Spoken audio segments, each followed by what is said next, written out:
Hey everyone, and welcome to our Magical Miracle Network. My name is Ruth Perkinson, and I'm very happy all of you are with us here today. We have 108 subscribers now on this channel, and we're just so excited that you guys have hit that subscribe button, that you're sharing the message of love and forgiveness and peace and joy as you see it displayed here and talked about here on this channel. This is our network. It's not my network for sure. And we're bringing this to all of you to bring that idea of peace and love and joy and forgiveness to your hearts and minds. Today, I have an amazing friend of mine with us today. Her name is Susan Sullivan, and she's here to talk about her spiritual journey. So, Susan, just say hello to everyone. Hello. Hi. Glad to So be glad here. you're here. Yeah, so very glad you're here. So, everyone, Susan is an amazing teacher. She's been a mentor of mine, a guide. And I will say right up front that if it hadn't been for Susan, truly, I would not be doing these videos. She guided me a couple of years ago, and I just kept saying, no, I didn't want to do it, but finally I said yes. So, thank you, Susan, for really kind of nudging me in this direction. All right. It came through me. It wasn't me. Absolutely, absolutely. So, what we're going to do today, everyone, is we're going to talk about 20 or 25 minutes about Susan's journey, her spiritual journey. And she's got some nuggets of wisdom and some beautiful stories to share. So, let's just talk a little bit about where you were on your spiritual path before you got introduced to your guide and mentor and teacher, which is Sathya Sai Baba. Okay.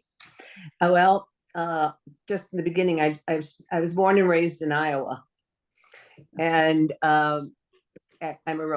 raised Catholic. There was 5 children in the family, and we were very Catholic.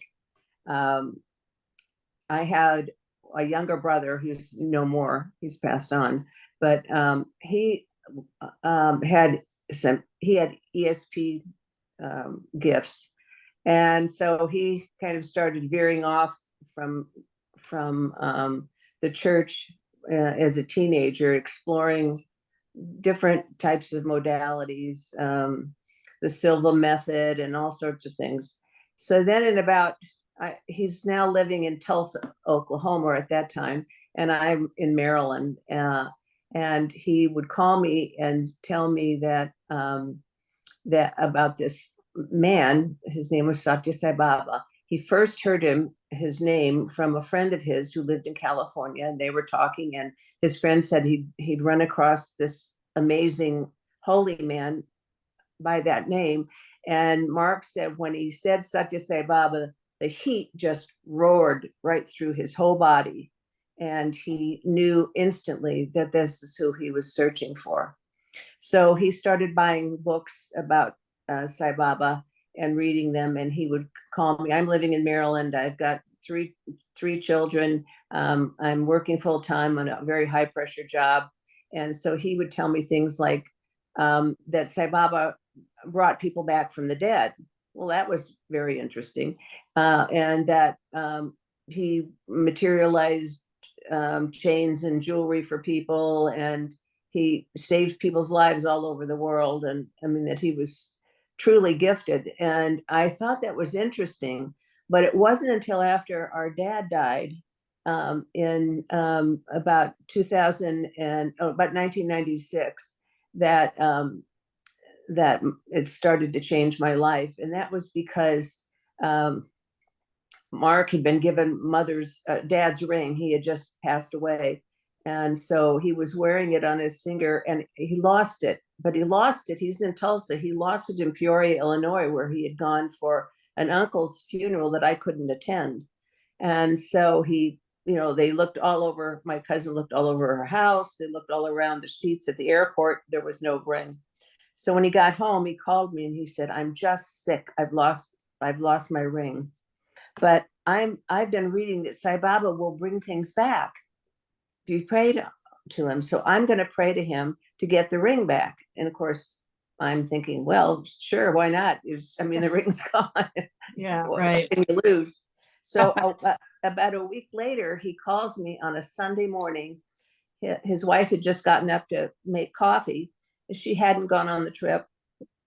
And he was stretched out in the bed and put his hands out on the mattress, and there was a lump under the bottom sheet. So he got out of bed and he pulled back the bottom sheet, and there was the ring right in the place between the two where the two of them slept. So that's when I said, well, that is no ordinary holy man, and you need to start sending me books so I can read about it. Talk about a holy cow moment, right? I know. Well, not only did it get my attention, but it solidified his feelings about Sai Baba. And the term for we have a term of endearment. We call him Swami. There's people call him Sathya Sai Baba, of course, but the term of endearment is Swami. So I'm going to refer to him as Swami because that's how I talk about him. Sure. And so I started reading stories about him and experiences about him. There were unbelievable experiences people had with him. I mean, there's so many people that have had experiences. Here's an example. I met this woman in India, and she was French, and she was having terrible troubles with her husband and trying to decide about whether she should leave him and stuff. And she hadn't gone to India to see Sai Baba, but she knew about him. And she asked him for help. She was walking down the street in Paris while she was doing this, and then she happens to stick her hand in her pant pocket, and there was a ring that had Sai Baba's picture on it for her. Okay, so let's just pause for a second right there. I know, right? Because that is, I think the viewers are really going to be like, holy cow and holy cow. So that's an amazing story. So let's just keep going with that. That's just incredible. Well, time and he's not just an ordinary holy man, and he's time and space mean nothing to him. When he was a little boy, he was doing things like World War I was going on. He was born in 26. No, it was after World War I. And he was a teenager, I think, for World War II. And he appeared in London. There was a man that was in a top floor of an apartment building, and of course the Blitzkrieg was going on, and London was being hammered with Nazi bombs at night, day and night, and people would always rush down into the subway and then sit there for hours while they got the all clear. Well, one night he said, "I'm not going. If it happens tonight, I'm not going. I am just too tired." And so the bombing started, and there was a knock at the door. Knock, knock, knock, knock, knock. And it was insistent. And finally he opened the door, and there was like an air raid guy in a uniform. And he told him, "You have to get out. You have to get out now." And he said, "I'm not going to." He said, "You have to get out now." And he accompanied him all the way down into the mouth of the subway area where the people were. And within 15 minutes, a bomb hit and destroyed the building. Oh, wow. So then years later, he found out about Sai Baba, and he went to India. And Swami called him in for an interview. And he told him, he said, he brought up the issue about the bombing of the apartment building and everything. And he said, "I was the air raid warden that came to the door and notified you." Wow. That's super amazing. So just for the viewers who are watching this, can you give a little bit about, so he's Indian born, Sathya Sai Baba was born in India, and he was a teenager during World War II. So that puts his birth around what year? 26. 26. Okay. So, and then he transitions in 2011. He just transitioned in 2011. Is that correct? Right. His body did. Yes. He's not gone anywhere, but right. Yes. Right. Exactly. Yeah. So, and, he had, even from the time he was born, in fact, the night he was born, the musical instruments in the house started spontaneously playing. And all sorts of, for them, it was odd experiences that were happening around the baby. And from the time he was a toddler, he was already doing things and materializing fruits and candies and all sorts of stuff for his family. And then when he went into school, he was doing it for his school friends who might not have a pen, so he had a bag and he'd put his hand into the bag and he'd pull out a pen. The bag was empty, but he would just put his hand in and pull out whatever he needed. If they wanted fruit, he'd give them fruit. If they wanted candy, he'd give them candy. So I mean, his powers were such a shock to so many people, not only in this, and this was a small village in India where there was very little education. So it's not like he or his family read about it. It just was. It's the way he came in. Right. He came in knowing exactly who he was and what his mission was. And what's amazing is that he has all knowledge of the past, the present, and the future. Yes. So he really is sort of, we can give viewers sort of a modern day, linking him to Yeshua, linking him to Jesus. He had those same kinds of abilities that Yeshua presented so many years ago, 2,000 years ago. That this is him during the 20th century, bringing in these beautiful, amazing powers of manifestation and really getting people's attention. It feels like, doesn't it? He got your attention, really did through your brother. So let's go, if it's okay with you, let's go in. He's saving lives and he's doing all that he's doing. But for your story, I really want to make sure we hit on the idea that he saved your husband's life several times and also your son. And so kind of bring it into that. But can we go there or do you want to go somewhere else? Where do you want to go? I think I'd like to talk about my first visit to India and the interviews that I was in. We were there for 10 days. I didn't go with my husband. I went with a group of people from Bethesda, Maryland. And we had 3 interviews with Sathya Sai Baba in 10 days. In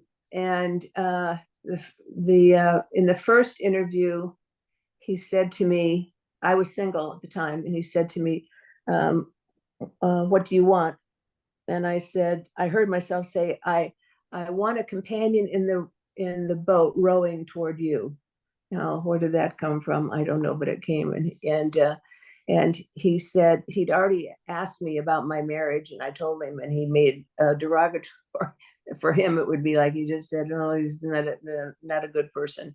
So he said, "I will give you a new husband, a devotee."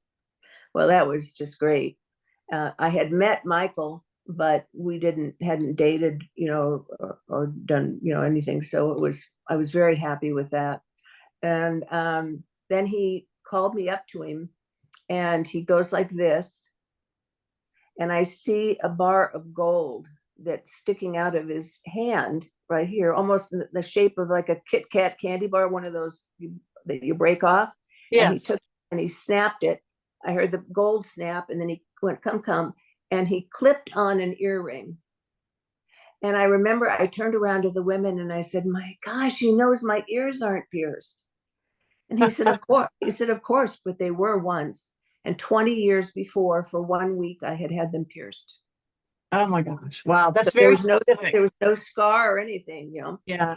And then in that interview, he went on and talked about things like he said other things to me, but that's one thing was he said to this young couple, he asked the husband, what do you do now? He will ask people questions. He knows the answers, but it gives the people an opportunity to talk to him, to interact with him. Right. So he said to him, what do you do? And he said he was in computers. He said, you are a very bad man. And we all went, oh, and looked at him. He said, I know. He said, because I was in Washington a month ago and it was midnight in the kitchen and you were making your wife cry. You are a very bad man. And we all look at the wife and she's going, it had happened. That's what had happened. Yeah. So, of course, and I'm thinking, he was in Washington, like he was dropping by visiting, but right. He's in all places at all times. Right. I know this is hard. This is probably head spinning for all of you. So you might want to think about it and listen to this afterwards. And I'm happy to talk to people individually. But Anyway, Well, that's those are the, true. I mean, Susan, I'll just stop you right there for a second. That is true because, you and I know each other pretty well, and we talk about this stuff all the time. And the right. idea of, bilocating, being in two places at the same time, or teleportation, that our ascended master, our avatars, our ascended master teachers have these kinds of abilities that are not of this world. And I think people can really grok that, and sort of lean into that. So, and that's what I'm kind of getting here, is that he had all kinds of abilities, and Right. to be witnessing that must have been just truly something. And so, I guess that guy felt kind of bad, though. He was called out on his demeanor toward his wife, right? Yeah. Yeah. Then they had he gave them that was an interview on 9/9/99, and he gave them an interview a couple days later, along with the rest of us. And he said, "I will give you a son," because he had no children. And 3 years later, on the same date, that little boy was born on 9/9/90 or 9/9 whatever 2002. So Wow, that's yeah. incredible. The Uh, thing is, he's not just an avatar; he's a Puna avatar. And the last Puna avatar, I think, was 10,000 years ago. And that's why, he said if I announced myself to the world who I was, they'd want to put me in a cage and try and exhibit me in the zoo. And he said the hardest thing that I'm doing is keeping a lid on it, so that, I mean, there would be so many millions of people that would try and come to that little town, that little village, really. And so he said, I've kept a lid on it so that there hasn't been so many people come. yeah. I mean, there's been a lot. And for his birthdays, there would be 2 million people that would come for his birthday, for example. Wow. But kind of on a day to day, it just ebbed and flowed based on whether it was some sort of holiday or it was just an everyday. But he always was out. He would come. It's called for darshan, and that's when you see a holy person. And there's so he would come. He never. I remember asking my brother, "Well, what does he do? He must take vacations." He said, "No, he never takes vacations." And I'm like, "How could he not take a vacation?" He said he never takes a vacation, and he didn't. Never. If he wanted to change of pace, he'd take people with him, and they might go up to Uti, where it's cooler in the summertime. But he still saw people every day. They do darshan. He slept. He said, I didn't sleep at all. He said he didn't. But he says, if I don't lay down, he said, and turn out the light, then the devotees will be up all night. So I need them to sleep. So he would turn out the light, but he would just lay there. And then he'd be all, doing whatever it is Yeah. he did. Most people don't know what it was, Yeah. because he was working on multiple levels. Yeah. So Yeah, and I remember, Wayne Dyer, who is a big, New Age spiritual teacher. He passed away, I think, in 2014. right. He was Sathya Sai Baba had appeared to him, and so he was talking about that. I think that was maybe 20 years ago, if I remember correctly. That's And right. and I really loved it that he was able to bring through that his knowledge about that, because it really felt like it was kind of kept quiet, like it was a quiet existence for him, yet he was everywhere all at once, and really helping so many different beings, on their journey, and really helping you. And I definitely want to get into how he saved Michael's life, though. Let's go there if we can. Okay. All right. Sure. This was in about 2004. We had just come back from India to be with Swami. And it was, let's see, it was the change of the seasons. And friends of ours always had they had a teepee in the backyard, and they'd always do Native American. And Michael was doing Native American practices prior to coming into Swami's aura. And so I had been with him up in Baltimore. He was living in Baltimore, and I'm living in DC. And that day, and I said, I've got to go home because I had certain things I had to do. And I said, so I'll meet you there, which the people with the teepee and that we're going to be celebrating this change of the seasons. They do drumming and all sorts of stuff, and which we do every season. So anyway, he drove down from Towson, and I drove in from Bethesda, and we were jet lagged. It had only been 2 days since we'd gotten back, and it takes really, for me, it would take about a week to recover normally. So I had talked about staying and just driving down with him, and I said, no, I'm not, I got to go home. And he talked to his daughter Amanda, and she wanted to come, but Michael needed her to stay with the youngest son. And so she said, because she'd just been in India too, and she said Swami would say to honor your father. And so she said, I'm going to honor my father, and I'm going to stay home with Daniel. So anyway, then we go, and Michael's starting to get tired. It's about midnight, and we go our separate ways. He's driving home, I'm driving home. Actually, I had brought 2 friends, and they drove home because I was so tired I couldn't keep my eyes open. And when I got home, I said, I've got to call him to see if he made it okay. Well, he didn't make it okay. He was on the Baltimore Beltway, and he fell asleep at the wheel. He hit the barricade. The car flipped over on its roof and skidded all the way across the 4 lanes of traffic. Nobody hit him. And its car came to rest on the side of the road.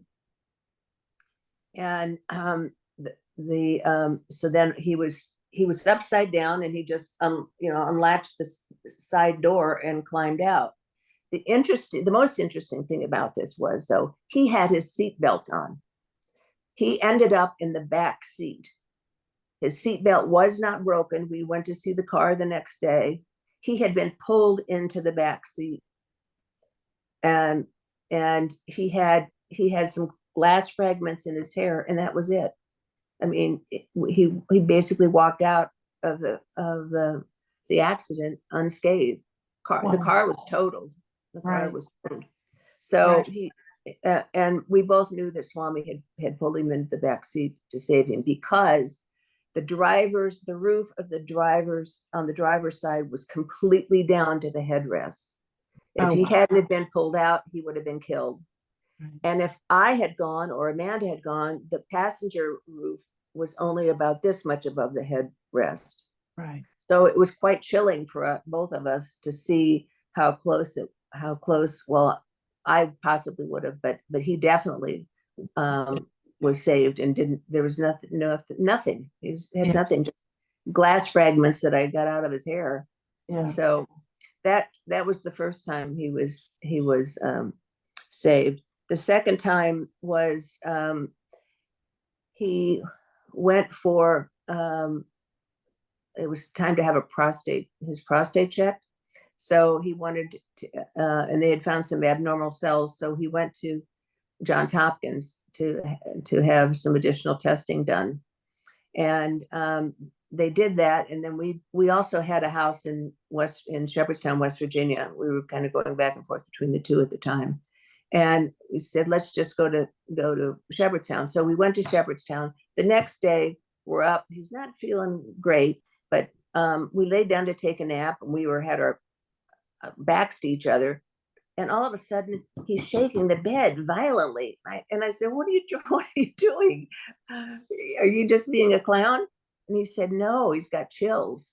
Well, he was headed towards being septic. So he called the doctor at Johns Hopkins, who never called us back. We waited, I think, 2 more hours, and then I put him in the car, and we drove in, and chanting Gayatri mantra the whole way. And he was septic. In fact, he's a retired physician, as you know. So when we walked in the door to the hospital, he said, I'm septic, give me an IV of such and such and such and whatever. And they did. He was in for about 4 or 5 days trying to recover from it. So, and that week somebody else had died in the hospital from sepsis. So, I mean, it's something that you shouldn't play around with. Yeah. So finally, at about a week later, the doctor called him back and said he had cancer of the prostate. Yeah. And you could come and we could do this kind of treatment, we could do that kind of treatment, or you could do watch and wait. And the doctor, of course, recommended that he get treatment on whatever it was. And we went into the prayer room and sat down and meditated. And Swami appeared to him right in his face and said, take vibhuti. Vibhuti is ash that Sai Baba would materialize constantly, and it would just come out of the palm of his hand. And it's good for healing and all sorts of things. So he said, put vibhuti in water for 3 days and then wait 1 year. So that's what Michael did. Right. And a year later, he went back to have his prostate checked, and it was normal. Wow. Everything was fine. So in a sense, it was a kind of a test of faith for Michael, but he had no doubt. He says, I'm waiting. So I said, okay. So he waited. So those were the three things that happened to him. Oh, and the other thing was, prior to that, about a year or so before, in an interview, Swami had materialized a 3-diamond ring for him. He had materialized one for me too. I still have mine on, but he materialized a 3-diamond ring. It was really pretty because it had a leaf on each side, and they were nice sized diamonds. So after he had the third episode, when he recovered from the sepsis, he was a golfer at that time, and he was out playing golf with some of his friends, and he always took that ring off every time he played golf, and he would put it in a little pouch and put the pouch in his golf bag and zip that up. Well, that particular day, he went to get his ring, and it was gone. It was, and he looked all over through the bag and around the ground and everything. It was just totally gone. So in meditation, he asked Swami, why did you take back my ring? And he said, because you don't need it anymore. Oh, that's so interesting. So he took the ring back. The other thing you asked about was my oldest son. He was gone out to California with another fellow from work, and they had all sorts of meetings and stuff. And then they were in the rental car heading back to LAX, which was about 30 or 40 miles away. And they got halfway to the airport, and the right back tire fell off the car. And Chris is driving anyway. He looks and he sees the tire going past him. I mean, it was early in the morning, but there's always so much traffic in LA. And he was able to he didn't flip the car, because sometimes that happens. He could flip the car. He could have spun the car around, whatever. He was able to maintain control to the car, until it finally slowed down to the point where he could pull the car off the road. And when he pulled the car off the road, there was a kind of a phone system there that you pick it up and you call for road service. So, I mean, it was right out his car window. It was perfect. And the guy showed up, fixed his car, and he made it to the airport in time for his flight. But he was quite scared, because he thought it was, he could have very easily been hurt, and so could his passenger. So we consider that another miracle from Swami.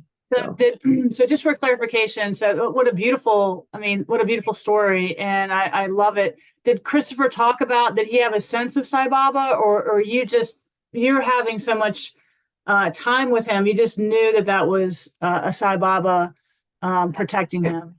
I knew it because I'd heard of other car accidents that turned out well, without anybody getting hurt, and it would have been very easy for them to be hurt. So it's just now I didn't ask him specifically about Swami, but at the time he believed in Swami. He knew who he was, Yeah. and so I don't know. I assume that he was praying when the wheel went rolling by.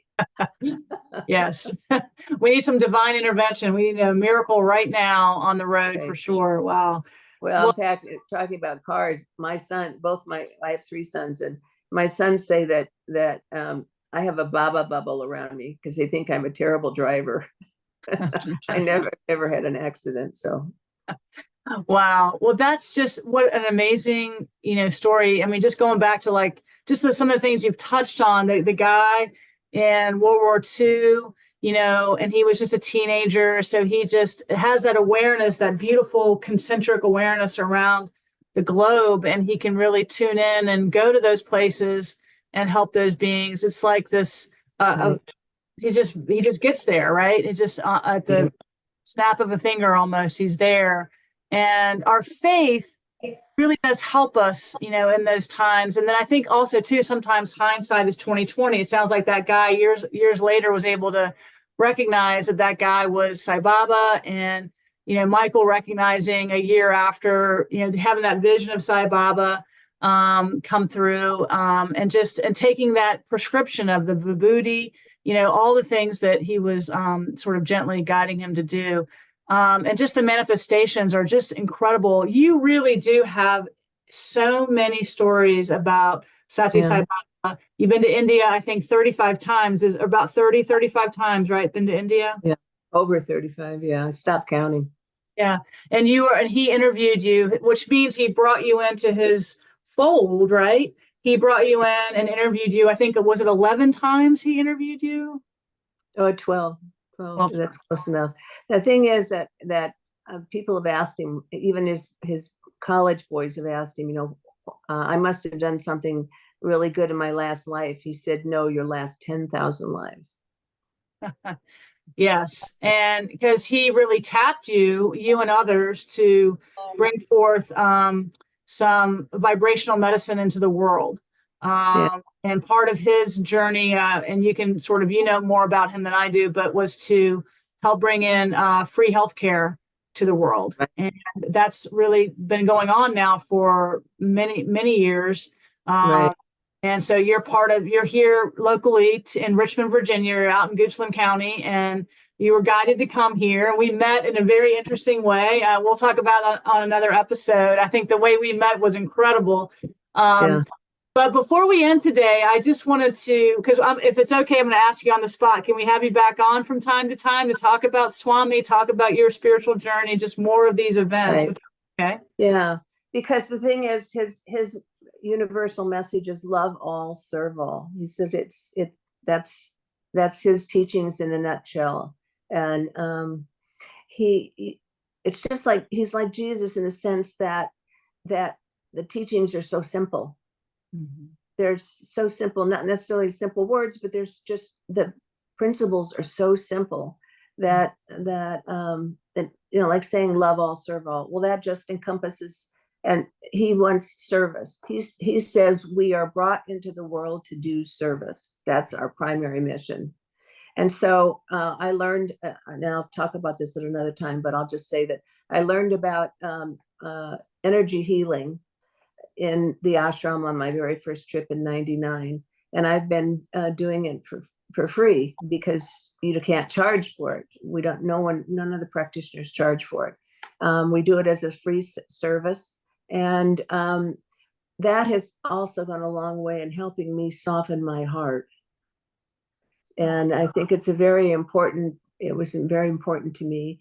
And it really has changed me to know about people's pain and suffering, and to be able to see healings happen. It is amazing. Just amazing. So I feel very blessed and honored to be a witness of people's healings. So. Well, that's so well said, Susan Sullivan. You're an amazing mentor guide for me. I've known you now for about 4 or 5 years. Mhm. And we met out on the street here one day, and then we met about a year later at a Course in Miracles study group here in town, because you are also a Course in Miracles student. Yes. And we've been doing that together for a long time. And so we'll bring you back on to talk more about A Course in Miracles and more about your spiritual journey and Okay. all of these nuggets of wisdom that we can freely, and that's part of this channel, is to freely share the wisdom so that anybody can tap into it. And so what I always say is, really, there he is. Okay, there's I want Satya. to show you what he looks like. Yeah. He wears an orange gown and has a huge afro. So and he did until the day he left his body, but he's gone nowhere. So the miracles still happen. Everything still happens. He's just free of the shackles of having a physical body. He'll be back though, and I'll tell you about the next time. Yes. Yeah. I really love that. And I love your wisdom. Thank you for coming on today and sharing your wisdom. Before we end the video today, is there any last final thoughts you might want to share with anyone out there about, Sathya Sai Baba, your experiences, anything? Well, I want to say that he feels that if you're a Christian, be the best Christian you can be. If you're a Protestant, be the best Protestant. If you're the best Jewish person, be the best Jewish person. Whatever the religion, and that all religions go to the same entity, the same God. It's just that there's just different names based on those religions. And as long as one religion doesn't try to put another one down, they should all live in harmony. And I think that's really important. And his teachings are in line with all the major religions. So you don't have to pick. I chose him though, and he chose me, I guess.